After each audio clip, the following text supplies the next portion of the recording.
On a très peu de temps, donc je n'aurai que 2 questions essentielles à vous poser.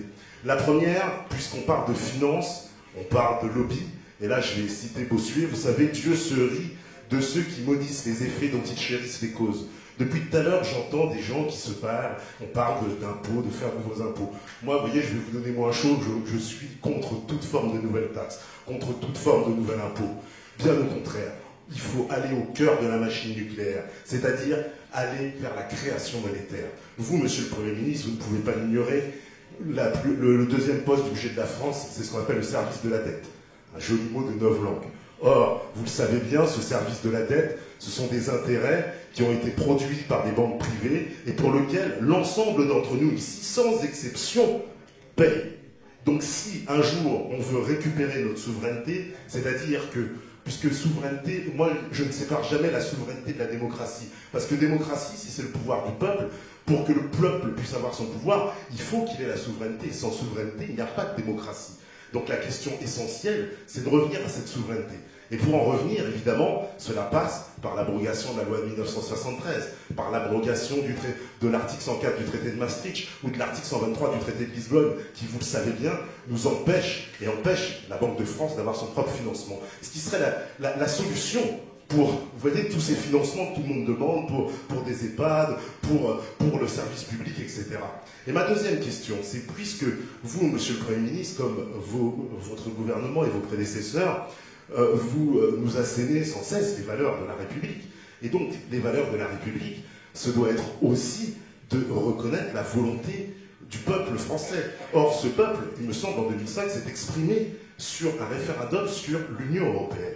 L'Union européenne est un sujet fondamental. Aujourd'hui, toutes les lois sont des transcriptions européennes quasiment, à peu de choses près. Vous savez bien que nous sommes unis par des traités qui nous empêchent, puisqu'on a délégué des souverainetés au fur et à mesure à Bruxelles, et donc on est dans une impuissance aussi de ce côté-là. Donc pour que la démocratie soit réellement, qu'elle soit réelle, monsieur le Premier ministre, faites un référendum sur l'appartenance à l'Union européenne.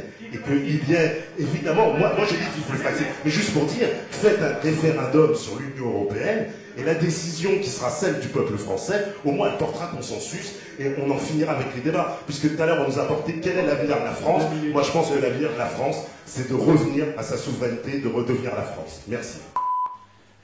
Pour moi, un pays et une nation, c'est comment dirais-je, c'est un peu comme un vélo, quoi. Si ça arrête d'avancer, ça se casse la gueule.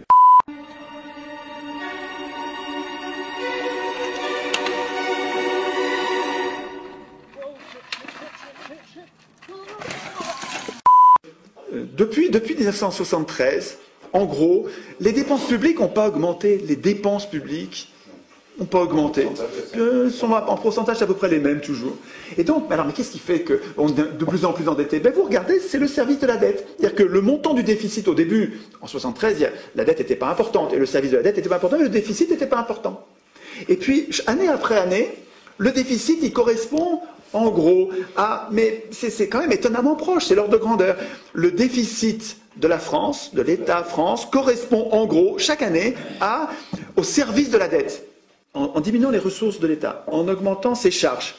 Et en prenant la décision, chaque année, il faut se rendre compte que les parlementaires, chaque année depuis 1973, ont pris la décision de ne pas équilibrer ce déficit croissant, ils auraient pu l'équilibrer en diminuant les dépenses ou en augmentant les impôts. Mais ils ne l'ont pas fait, ils ont laissé filer la dette. Et on nous dit aujourd'hui, les parlementaires ont été laxistes. On nous dit ils n'ont pas été courageux. On nous dit ils ont fait ça pour être réélus, pour pas être impopulaires. C'est possible, j'y crois pas. Je n'y crois pas. C'est possible.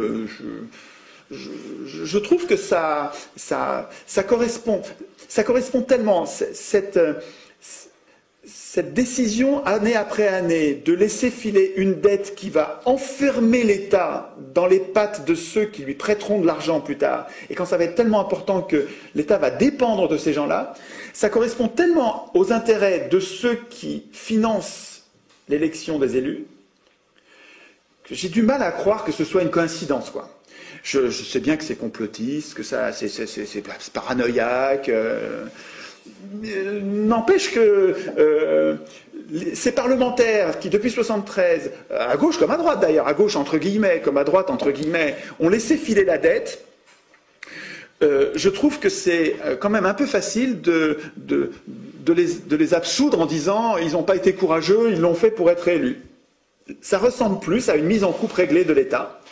Ça ressemble plus à une mise en coupe réglée de l'État et qui est compatible avec la destruction des nations qui vient avec l'Union européenne, qui va dans le même sens. La fabrication de l'Union européenne va dans le même sens de la destruction de cette nation, de cet État que nos grands-parents révolutionnaires en 1789 ont construit pour s'émanciper, pour s'arracher du joug de l'Ancien Régime. Et on est en train de se faire piquer la nation et l'État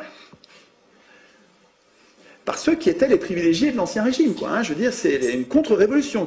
Et il y a des tas de gens qui écrivent des livres importants en les intitulant contre-révolution. Ce qu'on est en train de vivre, c'est une contre-révolution. Les privilégiés d'il y a 200 ans sont en train de gommer